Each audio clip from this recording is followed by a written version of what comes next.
keep the sun out. So, Aaron, welcome. I'm glad to have seen you last Saturday, and we just got started talking about criticism, and that I would go so far as to say that the Buddha was really, really big on this issue of criticism and how to stop it.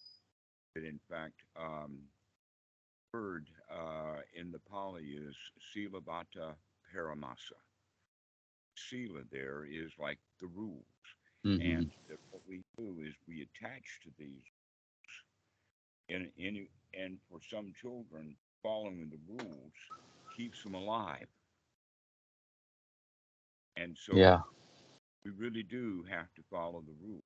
Now the point is that it's not the rules that are on the signs or on the post or actually in the books. It's the rules that we carry around in our head. And so we wind up being very critical of ourselves, critical of the environment, critical of everything. And that this gets started somewhere around the age of 3 or 4. It's really heavy duty by the age of 6 when we start school, because then we're no longer mommy's tender infant. We're either mommy's little helper or we're the little bastard who doesn't cooperate. Okay. Go do your homework. Learn your ABCs. I don't care whether you're enjoying your life anymore or not. You got to learn to read.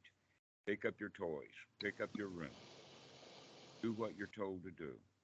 And so we all get into that style. We all get into that mentality. But there is something really, really important to that, and is that it was new. It was newly added to the child when the child was first born. We were completely dependent, a complete victim to our environment. But we survived because we were nurtured and cared for by mommy. Didn't even know what a tit was until it was popped in our face. So all of these instincts catch in.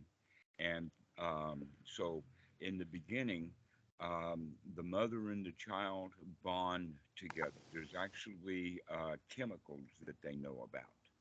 And the example would be that all of the nurses on the maternity ward, they all live and die for being in the room at the time, not of the birth, but of the meeting of the child after the baby is first newly.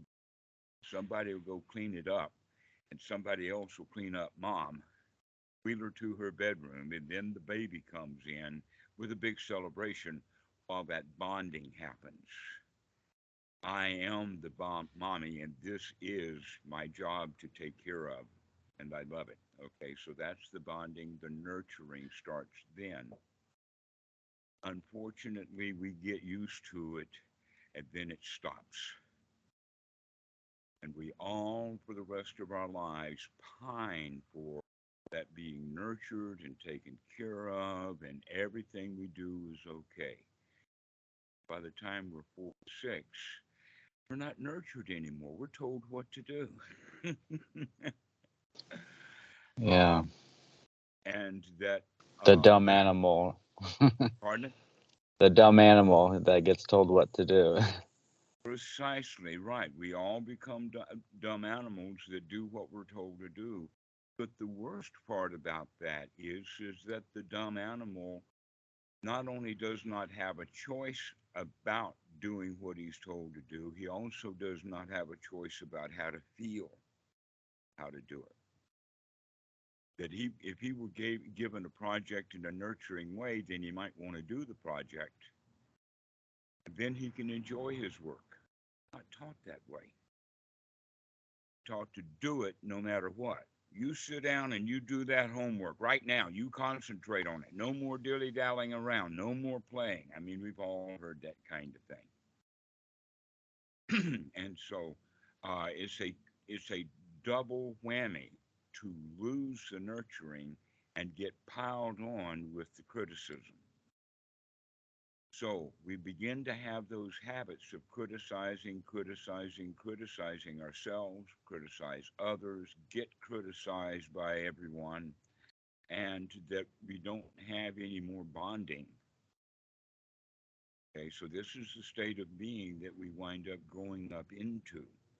And no one really ever comes out of that victimhood, the twin victimhood, one not being able to take care of ourselves and have to be nurtured. And then the second is the criticism, being told what to do and never wind up enjoying it. So these two things we carry into adulthood. And it's the teaching of the Buddha is how we can drop that stuff simply by catching the fact that we are criticizing ourselves, criticizing others, and start nurturing ourselves and nurturing others. That's the whole secret to the teaching of the Buddha right there. That's the whole show. Then, in fact, there's a sutta where the Buddha talks about Ananda comes up after having been with Sariputta and says that friendship is half the Dhamma. And the Buddha corrects him and says, no, friendship is not half the Dhamma, it's the whole Dhamma. That's all there is. But it's a twin kind of complex. That's why it looks like half, because normally we think of the word friendship as being friendly with other people. But the big deal is to become friends with ourselves, start nurturing ourselves, and stop the criticism. Now, the time when we're most likely to criticize ourselves is when we catch ourselves doing something that we don't want to do. So Goenka has a very favorite phrase that he uses or he used and is recorded and repeated often. And that little phrase is, when the mind wanders away from the breath, never mind, start again. And the reason for that is that the students, when they catch their mind wandering away from the breath, they don't never mind start again. They beat the tar out of themselves. Oh, you're supposed to be meditating now. This is hard. Maybe this is not a good place to go. Maybe this is not my day. Maybe the teacher is no good. Maybe this is a bad method. Maybe. But I am hard on myself rather than being nurturing and gentle on myself. Oh, the mind wandered away. Never mind. Let's just go back. Start again. Okay. That would be then the correct practice, but very few people start practicing correctly because they go according to their habits of being critical. And so we have to actually practice then being friends with ourselves, warts and all. That's the thing that's really interesting because many people are introduced to Buddhism through things called precepts. Thou shalt not steal, thou shalt not kill. I mean, it sounds in the minds of the most people very Christian like with the Ten Commandments, okay? Yes. Very critical kinds of things. But really, in the actual teachings of the Buddha, it is from the perspective of once the mind is clean and bright and pure, and we don't want anything, and we're friendly with ourselves and others, then we're very unlikely to hurt them, very unlikely to steal from them. We're very unlikely to uh, lie, cheat, steal, any of that kind of stuff. But we're very likely to behave that way because of the critical nature and the capitalism, okay, which is a kind of actually capitalism is very much a dog eat dog world.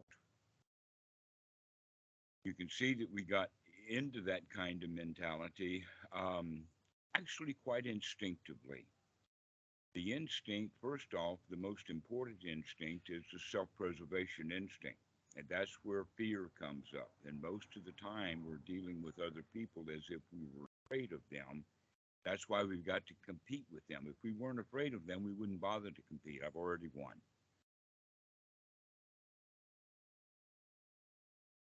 Don't bother to compete. So, like in any sport, let us say chess, a national or world grand champion, when he plays a game of chess with a child or a student, it doesn't matter because he could win that game easily. What matters is that now you're being a mentor and a coach, and you want to let the child win sometimes so that the child can get the feeling of winning and then get interested in like chess. I've actually done that many times by teaching my daughter checkers. I was too good at checkers. And because of that, I would give her moves back. I would show her, oh, if you move there, I'm going to take three pieces. You got to watch what you're doing on the board and that kind of thing. So we don't, if we do train our students that way, then they will learn. But if we don't, if the child is not enjoying what he's doing, he's going to quit. He's not going to be very good at it. And then we have to really push him to get him to do it. An example of that would be a young child who's taking piano lessons.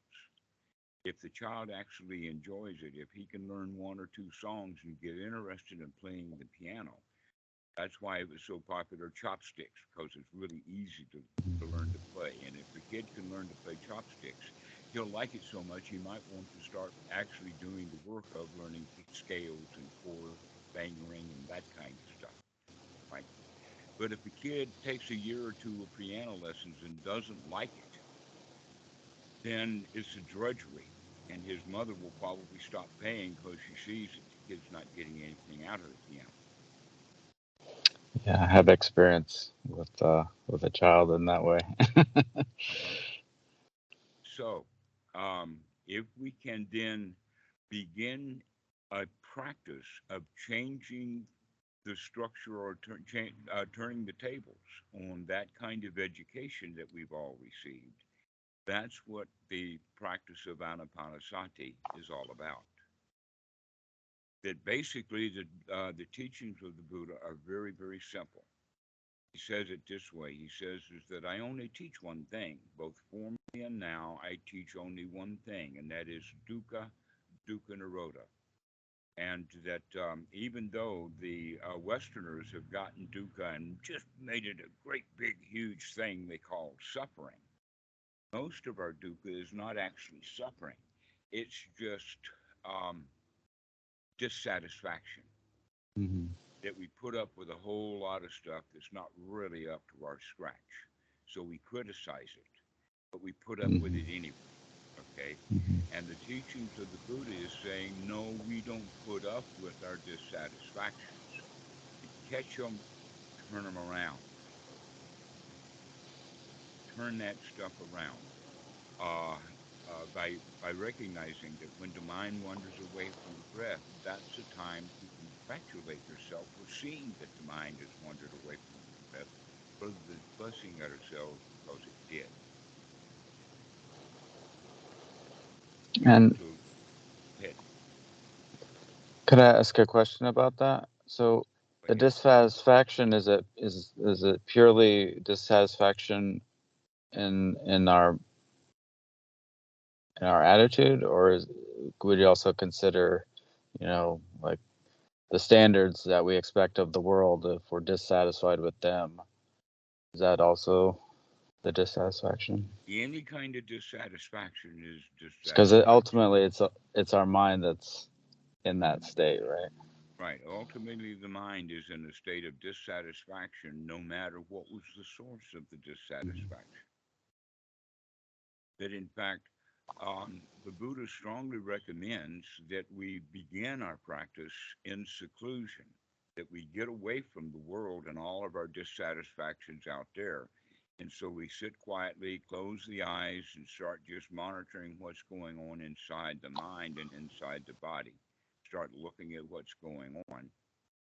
And there we find that the root of the dissatisfaction is almost always inside, that we're dissatisfied with ourselves, not friends, we're not nurturing. And so when students recognize that their mind has wandered away instead of nurturing themselves, they complain, they criticize. And we're Mhm. very critical of ourselves. Why are we that? Well, we were taught that from childhood. We were criticized by our parents. So we learned how to criticize ourselves by listening to our parents criticize And it's us. especially uh, dissatisfying when you have com- contradictory competing rules, right? You can be That's dissatisfied with another both point, sides of it. right? Is that there's often there's so many rules that they are contradictory. Like be friendly, but don't talk about yourself, or different things that could Right. compete. Those are a lot of the social conventions. But another Mhm. thing that we can see that's actually quite common is that uh, you get good advice, and that good advice, there's good advice everywhere.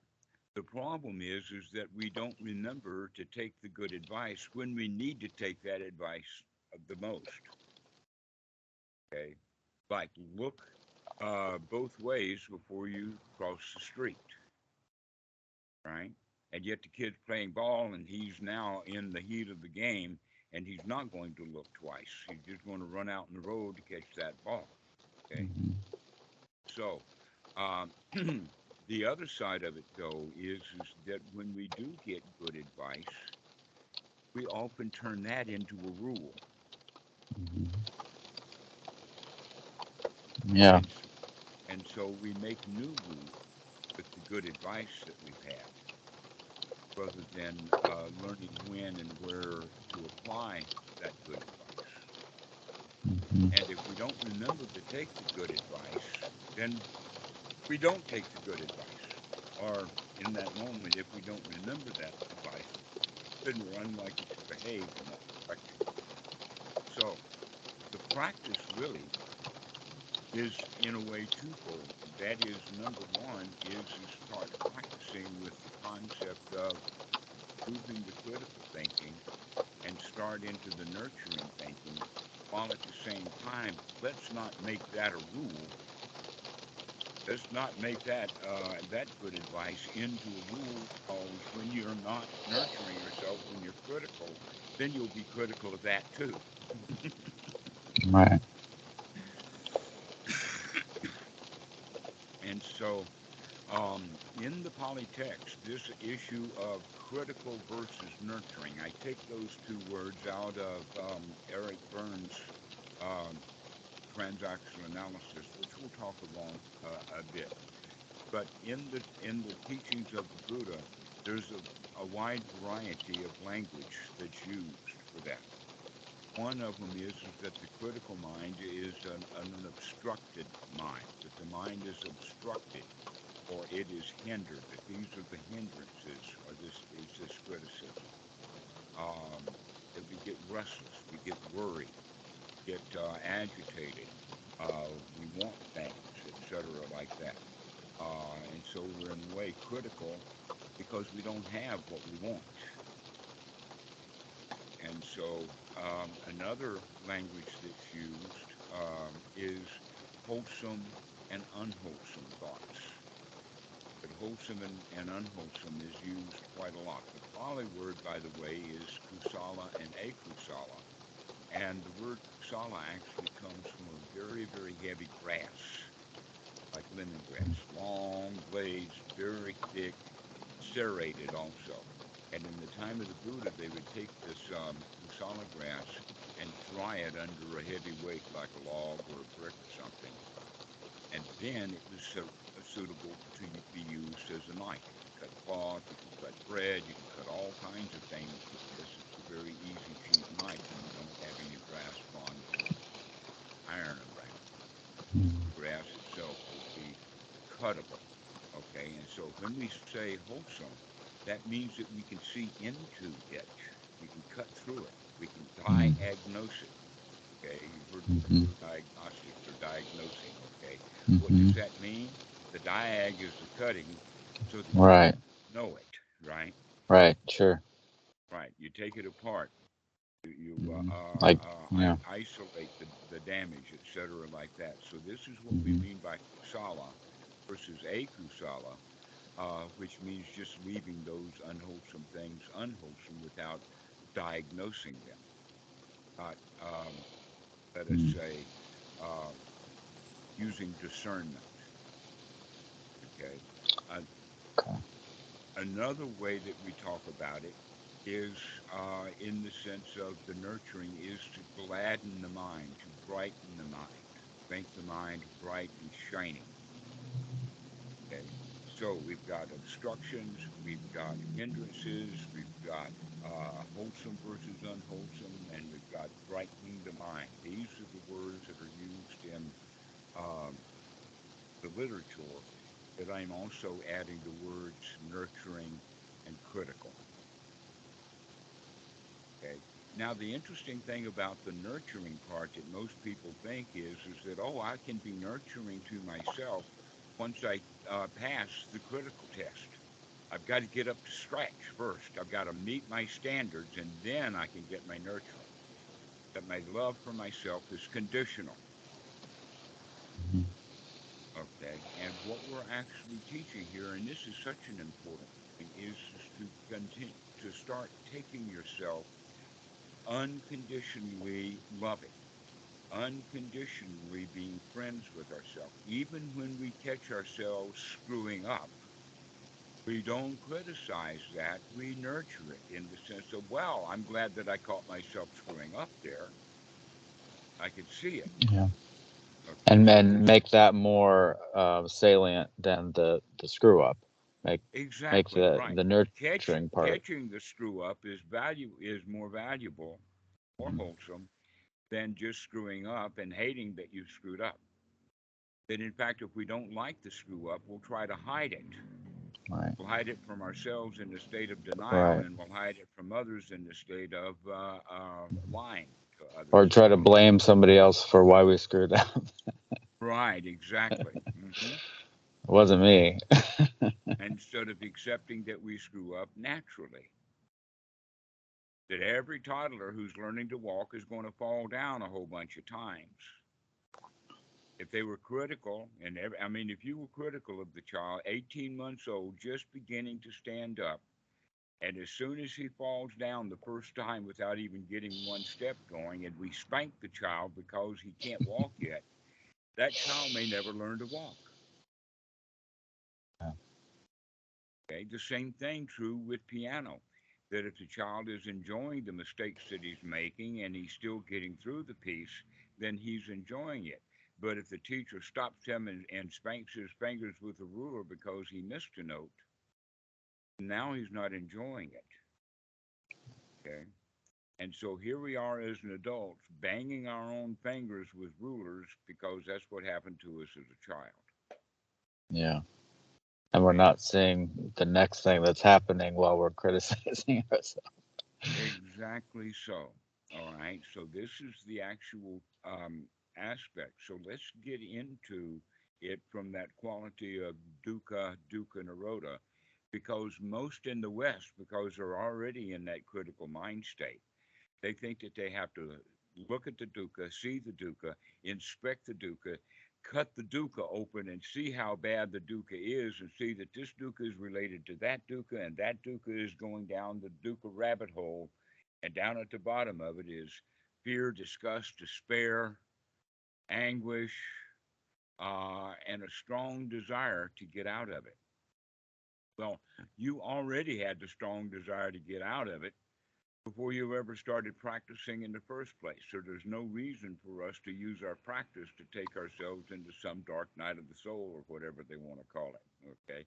That in fact, the right way to practice is to come out of the criticism and congratulate ourselves immediately, which actually means then we go from dukkha, immediately avoid it, and come into the state of the third noble truth, being free from the dukkha, which is actually the Pali word for that is sukha. Sukha and dukkha are opposites. And so if we can practice getting the mind into a state of sukha, then that's the practice. That's the whole thing. And one of the important qualities that we have to understand is that the dukkha is not given to us. It's not a tsunami that God Almighty makes, or thunder and lightning, or any of the things that what the bully does, right? Is not the source of dukkha. The source of dukkha is that we don't like the bully. We don't like it. We want him to do something else. We want him to go pester some other kid or anything like that. But it's the fact that we don't like it. That's the dissatisfaction right there. The dissatisfaction comes from my feelings. Mm-hmm. And so there's a lot of teaching about feelings because the mind is the forerunner, and the way that we're thinking is going to affect our feelings, and vice versa. In the sense that in many, many sports and other things, if you can get your opponent angry, then you can defeat him because when they're angry, that means that the whole body fills with the blood and they're not thinking much anymore. That in fact, in the 1972 World Chess Championship, Bobby Fischer won over Boris Spassky. They don't have much of this in the literature, but in some of the books about it, they will point out that Bobby Fischer did any and everything he could to irritate Boris Spassky. One of the techniques that he uses, there's a rule that if you touch a piece in chess when it's your turn, you've got to move that piece. Mm. Well, Bobby Fischer would take his hand and hover over a piece, but not actually touch it. Okay, and just let it be there. And he was looking all over the board, about to touch that piece, and then he would pick up and move another piece over here. Well, here Boris Spassky is all going in his mind about what am I going to do when he moves that piece over there, and then he moves this one. Another one that he would do is when it was Boris Spassky's turn, he would stand up, walk around, and look over Spassky's shoulder. So there you are having chess with his guy's face right there. And he would also be late and other things like that, and just completely um, get his opponent befuddled. You see that in court. You see that in debates. In fact, there's a thing called ad hominem attacks. You're not supposed to attack the personality of your opponent Mm-hmm. because that will throw him off. Right. It'll trigger him, maybe. Exactly. Okay. So this is part of the proof then that we can't think straight when we're feeling bad. So in order to think straight, we've got to get out of our anger, our frustrations, and all of that. And so this is actually a great big part of the practice is to understand that all of this dissatisfactions that we have in our lives, we create it, we manufacture it. How do Mm-hmm. we do that? Because we're in the habit of doing it. We were taught how to do that as children, and we Mm-hmm. continue with those habits our whole lives. And so some of those habits gets really deeply ingrained. So we've got to And be able to see those things and make a change to it. Cut that stuff open. yeah. And could you talk about the other way around where the feelings we sort of the feelings trigger thoughts in that sort of the opposite way? Fine. You can think about the human being as a complex machine, and possibly just as an example, we'll use a an alarm clock, a desktop clock, the old style that had Uh, gears and wheels and springs and all of that kind of stuff in it. And our job actually is to dismantle the clock and clean it out. Take all the dust and the dirt from the cogs and oil the bearings, the jewel bearings, etc., like that, and put it back together again so that it functions correctly. Because when the clock has gotten dirty, it doesn't work very well. Okay, that extra frictions and things like this, balance wheel gets out of balance, and all of that kind of stuff. Okay, so in that regard, with that example, we're going to actually examine the body as a unit. We're going to examine the feelings as a unit, and we're going to examine the mind as a unit, and then we're going to watch how these things fit together so we can put it all together again and recognize that the feelings affect the feelings affect the mind, the body affects the feelings affect the body affects the mind, and they're all three running and circling around one another. And we do that ignorantly. We're not aware of what's going on, not paying attention. And so this whole quality then is And learning that to be so we're not seeing the cause and effect in that dynamic. right. So the a really easy example then of seeing is that um, when the body is sick, when the body is sick, we feel bad, and because we feel bad, the mind is low. Okay, and so a sick body, but if we're wise to that, if we can see it, then we can change our language about it. Oh, the body's sick, but it'll be okay. I'll get out of this. Let me lay here and enjoy that I've got no place to go and nothing to do. I can keep my mind clean even though the body is sick. It's Mm-hmm. okay that the body is sick. We'll use that as a training tool. And in fact, Bhikkhu Buddhadasa says is that when we're sick, that's an excellent opportunity to practice. That's a really good time to practice if we're already skilled in practicing. If we're not skilled in practicing, then we can't practice when we're sick. That we actually have to. It's almost like going to a gym. That the new kid that goes to the gym does not go to the very heavy weights to start. He starts with Mm-hmm. little weights. Starts with 1 or 2 kilogram dumbbells, and you do the reps over and over and over and over and over and over again. That repetitive quality of building the muscles is actually a major part of the practice. Is that we have to repeat this over and over again because we our whole lives have been talking ourselves into feeling bad. Now it's time to Mm-hmm. repeat over and over again to talk ourselves into feeling good. Okay, so we've got a lot of old history, we've got a lot of old dirt. And so polishing and polishing and polishing and polishing will eventually Mm-hmm. remove all of the old dirt. And the sort of talking ourselves into feeling good, um, is it sort of irregardless of the conditions that we're in? Well, let us say um, that that's not generally the case. Generally, the case is that when we have no skills, we can't handle anything very well. Can't even handle getting insulted. Right? But as the skill level grows, we begin to handle things that we used to not being able to handle, but there's still a whole lot of stuff we can't handle yet. Mm-hmm.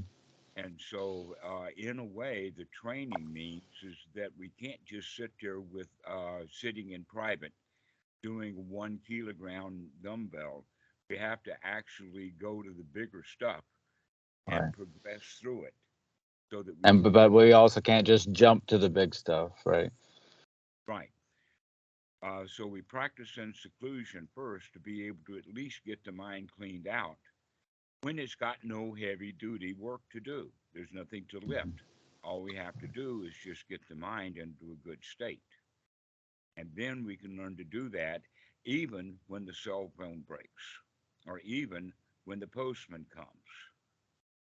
right? That's the whole idea is that we kind of build up to it and we begin to, but we don't have a whole lot of control about what things going to happen. Anything can happen at any time, and some of it we're going to be able to handle, and some of it we're not. Yeah. But as time goes on and we begin to handle some of the intermediate stuff, now we're ready to handle the really heavy duty stuff. And by handle, you mean stay satisfied. Stay satisfied even when you're at, let us say, the one standing that doesn't have a gun in the firing squad.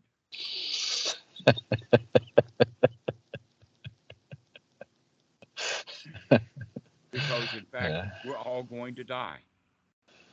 Yeah. Everybody's going to die. You can count on it. You're going to die. You're going to get sick, get old, and die. The Buddha is really big on illness, sickness, old age, and death because it happens to everybody if we're lucky. If we're not lucky, we die young. But if we're lucky, we're going to get old. And every old person gets sick.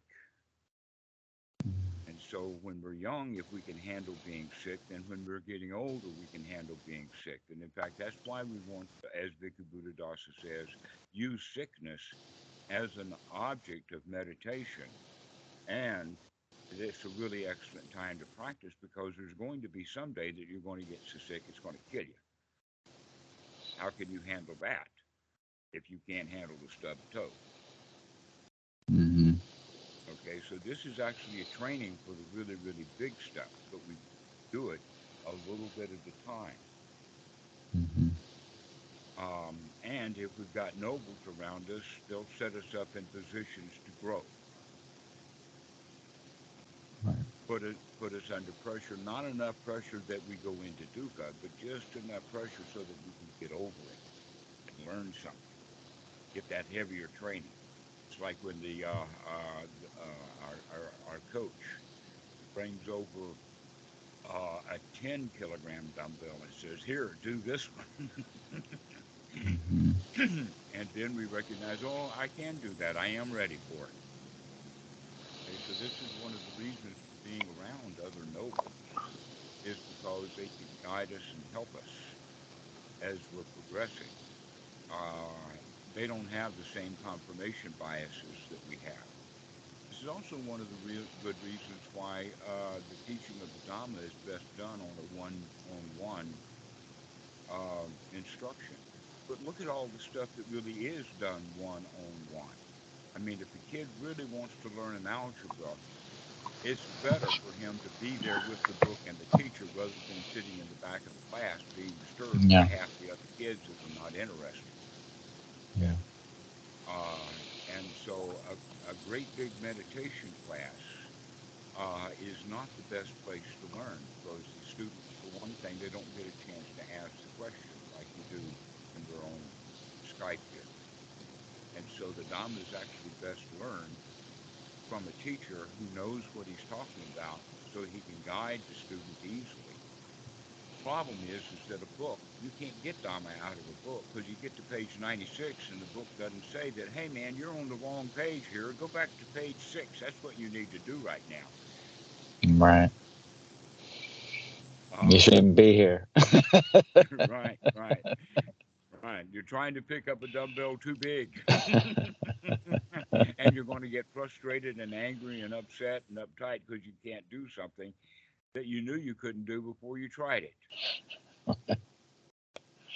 Um, so, moving in this direction, there is actually a method to practice. That method is actually called the Eightfold Noble Path, but guess what? The word path is a bad translation. We immediately think that it's a journey or a destination, a footpath, a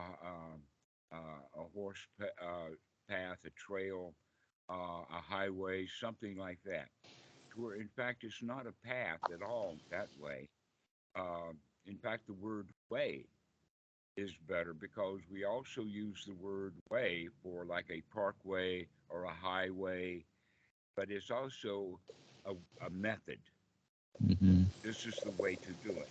Okay, so that's actually the Eightfold Noble Way would be a better word but Eightfold Noble Method actually nails it. This is something that you're doing right here, right now. It's not something that you've got to go someplace to do. Right. So I use the analogy of a door. The door is right here in front of you, and all you need is the key to the door. You put it in, you turn the latch, you push the door open. The pushing of the door open is the right effort. The key to it is to remember to look at what's going on, or remember to turn the crank, turn that Mm-hmm. knob, okay, to change it a little bit, and then we take the effort to push that thing right open. These are actual items on the Eightfold Noble Path: right view, right effort, right sati. Now, the Mm-hmm. word view is misunderstood um, in the sense that we use the word view for viewpoints, world views, ways of Mm-hmm. looking at things. And this is true for wrong view and ordinary right view. But this practicing kind of noble right view is not a noun, it's a verb. It's right noble viewing, looking, inspecting, Mm. right here, right now. Okay. And So, it's not a conclusion or a criticism or a concept. It's an right. investigation It's remembering to be viewing. to do that cutting. Remember to do that diagnosing, to cut that thing open, to see what's in there. Okay. Okay. And that once we make that diagnosis and we cut that thing in there, we can see that this is a nut to crack, or this is hard, or this is an unwholesome thought. And so now we take the right effort to change it from an unwholesome thought of this is hard, this is a nut, this is difficult, into, oh, I've got this. I can handle this. I can do this. Everything is going in that kind of direction. There's actually, there is a kind of universal law like gravity, and that is that the mind, the Buddha talks about it like this: the mind is the forerunner. The mind is the forerunner. Wherever the mind goes, reality will follow. An example of that is someone who is afraid of dogs will be the one that the dogs are barking at because they can sense that fear. Okay. So if we are creating mental thoughts like, oh, this is hard, this is difficult, I'll try, then we're already got in the mind failure. But if we bring into the mind the mental processing of success, I could do this, this is possible, then we could bring it about in actuality. This is part of the gladdening the mind from no, I can't, or oh, poor me, into hey, I can do this. Mm-hmm. Hey, And I've then got when we this. fail naturally, we don't trip over our failure as well. Right. When we become a success deep inside, then whatever we do that we used to call failures, we don't call that failures anymore. We call it an opportunity for growth. That our failures were failures because we called them failures. And so we call ourselves a failure. Right. And we have to change that attitude. We have to change that. That in fact, we practice these three things of waking up to remember, be here now, to look at what the mind is doing. Number two, first sati, then ditthi, and then virya, to take the effort that it takes to make a change. Now, right effort has a quality to it that's quite interesting, and that is that there is people practice way too much effort, put too much effort in everything. That in fact, when the child is doing his homework and mama is watching him, he puts even more effort than it takes to actually do the arithmetic. He has to struggle with it, bend his brow, dull the pencil, Mm-hmm. break the pencil point. All of that kind of stuff happens Right. because we're working too hard. And then there is also the not working hard enough. And that's also done in meditation quite a lot. So students will start because of their nature either not work hard enough or work too hard. To where right noble effort is just the least amount of work necessary to actually get the job done. Okay? So, the analogy that I use there is imagine that you're standing in the road and you look over to the right and you see that there's a great big lorry, a great big truck, a semi bearing down on you at 50 meters at high speed. If we don't have enough effort, then we just let that truck run right over us. That's the Vajrayana method, and they call that choiceless awareness. See Right. that? Boom. And then there is the Mahasi method of the noting, and that is Mm-hmm. more like Popeye, the sailor man who stands there after he's taken his spinach, holds his great big fist out, and gets run over by that truck. But one's right noble effort is to see the truck coming and just get out of its way, step aside, be out of the road. This is the way that we begin to understand that, oh, I can just get out of my own way. I don't have to run over myself. Okay? So, this is one's right effort is just the right amount of effort that it takes to throw that unwholesome thought out of the mind, put a wholesome thought into the mind. And when we have a wholesome thought, that generally means a thought about what's happening right now. Or an unwholesome thought is generally about fussing about what happened in the past or trying to figure out how to handle the future. In fact, past and the future are very dangerous places. All kinds of bad happened in the past to us already. And boy, can we plan all kinds of bad things to happen. Mm-hmm. Right this very minute, we're safe. Yeah, and if we try to plan good things, there's all kinds of doubts about whether we're able to do that. Exactly. But right here, right now, we're actually safe.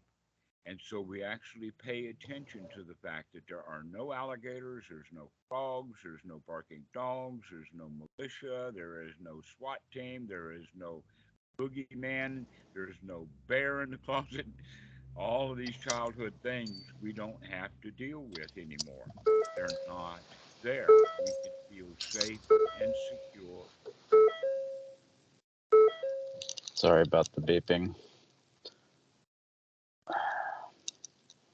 So this would be then wholesome language that we could use, is to say, there's no reason to be afraid right now. I could just sit here and just relax.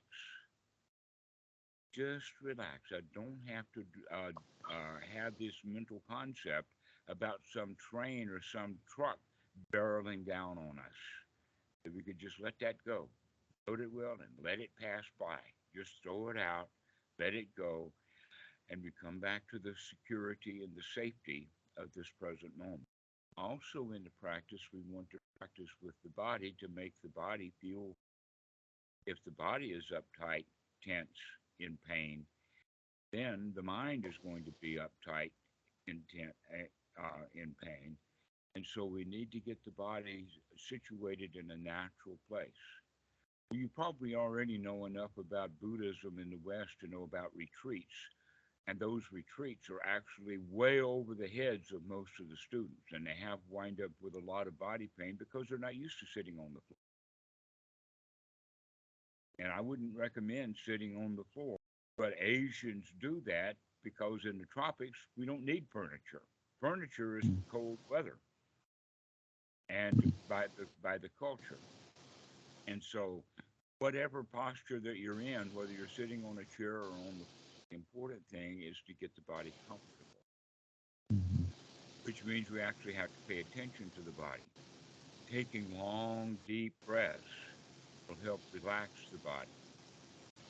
And mindfully breathing, uh, we relax the body, we experience the body, and by experiencing and finding out where the tensions are, we relax the body. This is the part of anapanasati that's concerned with the body. The intention is to get the body relaxed and secure, comfortable.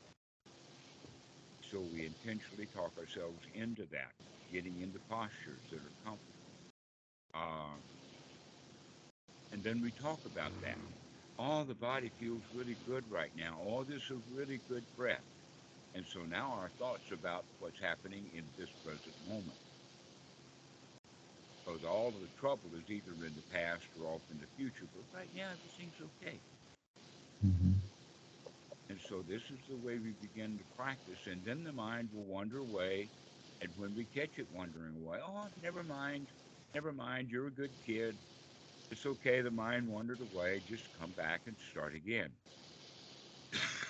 And yet, most new students, when the mind wanders away, they actually take an opportunity to beat themselves to a frazzle. Not good enough. Oh, this is a monkey mind. Oh, I can't control this. Okay? They're controlling the thing all along. They chose to have that thought. Yeah. Instead I'm of choosing curious to. about that.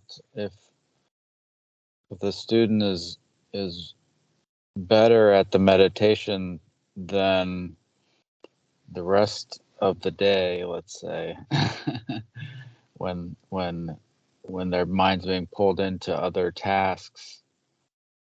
Um, Okay, well, here's kind of an important point. In the West, they have gotten into the habit of those very, very long sittings, like for an hour, hour and a half, 2 hours. But it's a much, much better way to practice is several times a day. Because then, instead of, you can imagine it like that. We have spent years and years and years in hindrance. And then we're taking an hour, and part of that hour is in hindrance, and part of that hour is in correct practice. And then for 23 hours, we're all hindrance all the time. The likelihood of the hindrances winning is high. So we have to practice a different way. And that is by practicing on a much more frequent basis. So if we're going to practice an hour, we can take that hour and do a whole lot of things with it. One of the things we can do is say, okay, we're going to practice 3 times a day for 20 minutes. Or we can practice 4 times a day for 15 minutes. We can practice 6 times a day for 10 minutes. Or if we're really sharp or really need the meditation, then just for 5 minutes, we can practice once an hour. is there Imagine it. a danger to being really good at the 1 hour and then not I've doing it? never met anybody who is actually very good at the 1 hour Yeah. because the mind has got an attention span. The mind gets dull. When the Mm-hmm. mind gets dull, the breathing gets dull. The mind gets duller. They go into a really dull state. And when they wake out of that, they says, "Oh, that must have been jhana." Mm-hmm. And it's just a really dull state. Yeah, dullness is the habit of students who are practicing too long. It's better, in fact, to practice just long enough to get yourself into a really, really good state. Wow, I feel so good. And then get up out of meditation and practice whatever you were doing in your life in that really, really good mood. And when the good mood wears out, then let's go back and get ourselves back into a good mood. Mm-hmm. Okay, this doesn't actually take very long.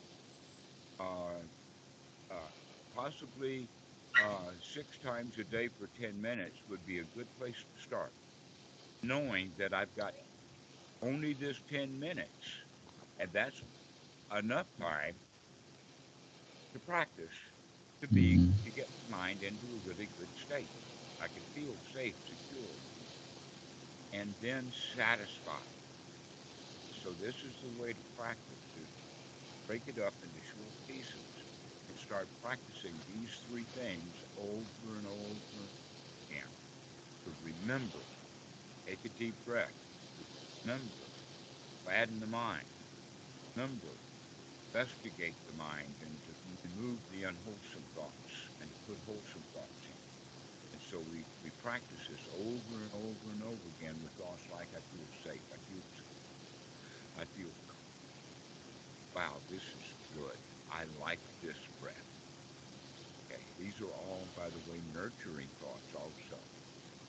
Very Now, important. so those are what you would consider wholesome thoughts. Is that the same as gladdening the mind, or are those two Yes, different things? that's exactly gladdening the mind. Okay. Okay, brightening the mind. There is a subtle kind of difference in there, but the point is that we're also not paying attention to just the objects of the mind or what thoughts we're having, but we also pay attention to the states or the condition that the mind is in. Is the mind dull? Is it sharp? Hmm. Right. Is it comfortable? Uh, Hmm. uh, is it exalted? Yeah. Is it full of joy? Is it a Yeah. joyful, gladdened mind, a brightened up mind, or is it a dull Hmm. mind? Right. So, and with proper breathing, breathing deeply, we actually start to change the bodily chemistry that helps brighten up the mind. Oh, you've got a visitor. Ah, The EMS, I think, go down the street a lot. it shows. So, um, this is the way to begin practice. These three things out of the Eightfold Noble Path run and circle around one another Hmm. over and over and over again. And as we do that, we begin to build up some confidence. That confidence is a really big thing. That's the important one. Sometimes it's called a vision. An example of that is that of Elon Musk. If you know anything about Elon Musk and Tesla, you know that he's driven. He knows what he wants and he's going to go get it. Right? Hmm.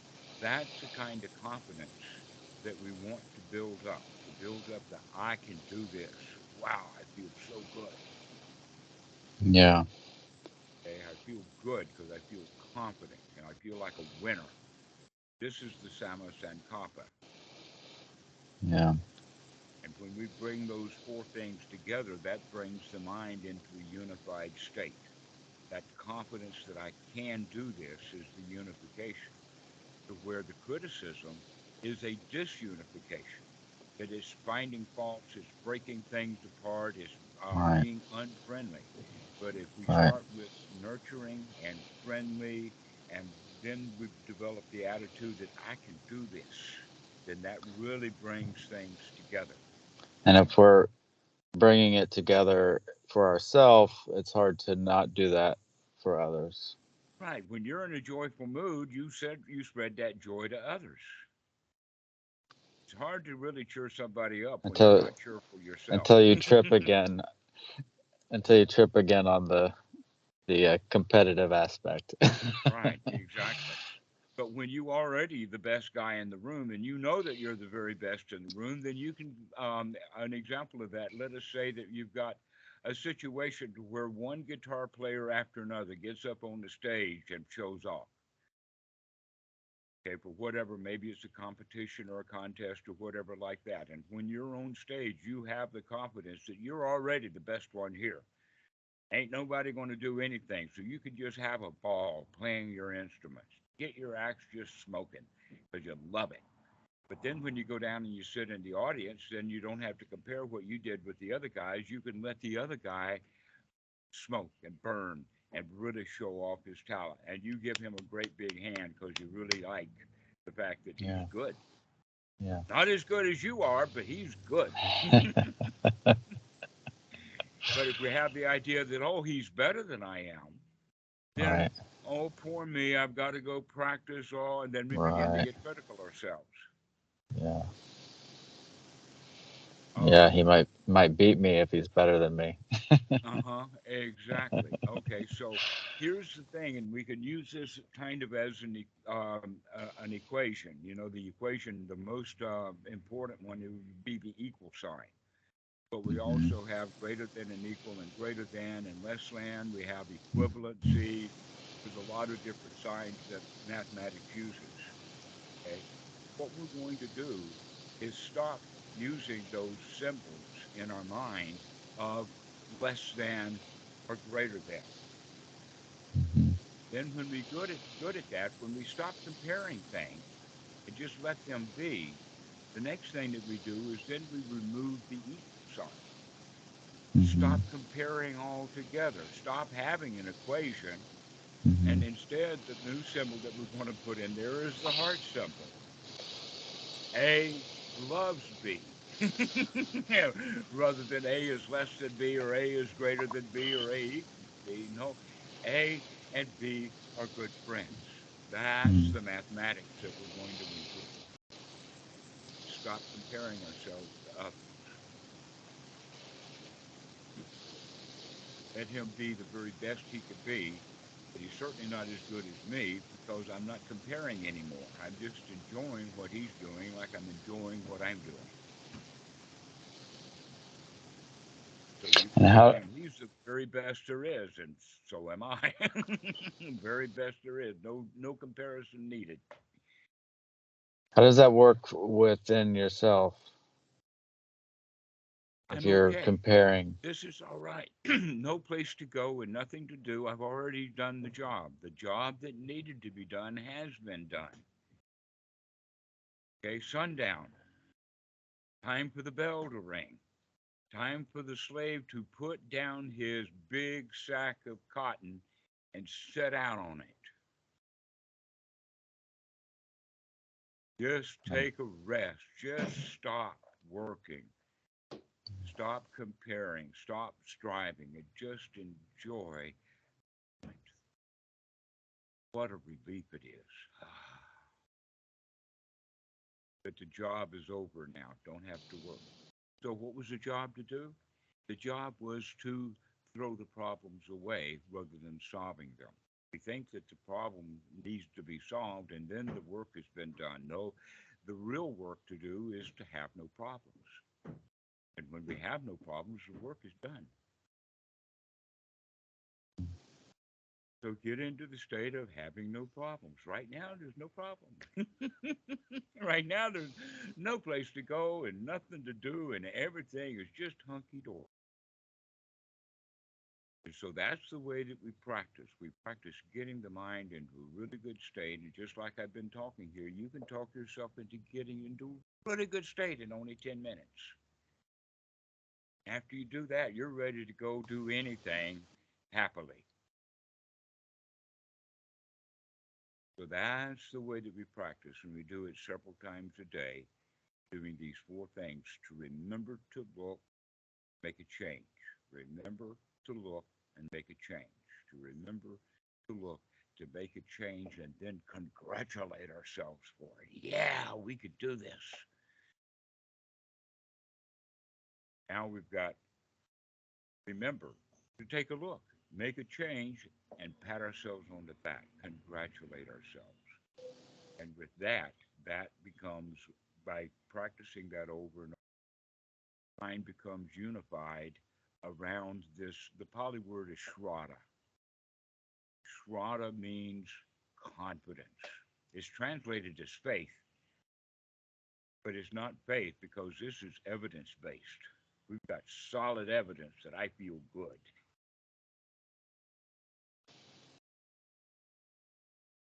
So this is how we practice, and we can do that in seclusion, get ourselves in a really good state, and then we can go off and do whatever we were And as then opposed. the more we're in that state, the more we can be confident that we can do it. That we can do the job rather Yeah. than doing it because we were told to do it and not enjoy it. Now we can actually enjoy it because we got the mind in a state of joy, a state of can do, a state of, yeah, I could write that email. Mhm. Or yeah, I can play this guitar piece. Got it wired. Know it. So we can enjoy it. That's what we mean by that confidence. And it needs to be developed. And how do we develop it? By constantly making a change out of the criticism into the nurturing. So, do you think you can practice nurturing yourself? You're an okay kid. You're all right. No problems. You don't have to do anything to be okay. You're already okay. Or as the Zen people would say, you're already enlightened. Just enjoy the fact that you're already enlightened. What does that mean? That means that you've just lightened up. Criticism. That's heavy. All right. So setting aside the problem of whether it's good enough or not. Right. That's what we're looking for is enough, sufficient, just enough.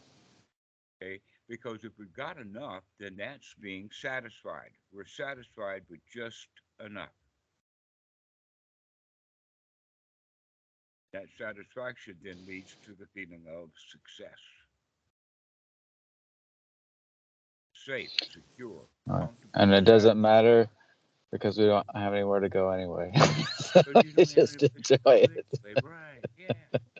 Just enjoy. Excellent. Well, Aaron, let's stop now. Do you have any questions about what we've been talking about? Um, no, but I look forward to Oh, we listening got to this. this again. Yeah, we got this. Yeah. That's all right. Well, go practice this. Go spend your time. Um, Set it up for yourself maybe 6 times a day. Like when you first wake up in the morning in bed, you can take 10 minutes and just enjoy the heck out of not having to get out of bed yet. Or when you go to bed at night, before you go to sleep, you could practice. Oh, this feels so good. What a wonderful night. I don't even have to sleep. I can just lay here and just enjoy the heck out of just breathing and being happy. So those are good Okay. times a day. And then there's other times you can figure out at lunch Oh yeah. break or coffee time or whatever, instead of going and having a smoke, you have a joy. Instead of scrolling on my phone. All right, Aaron. Well, thank you so much. This has been a good talk. I really have enjoyed our time together. All righty, Dhammarato. Good to talk to you. Okay. We'll see you later. Okay, I hope so. Bye bye. Bye.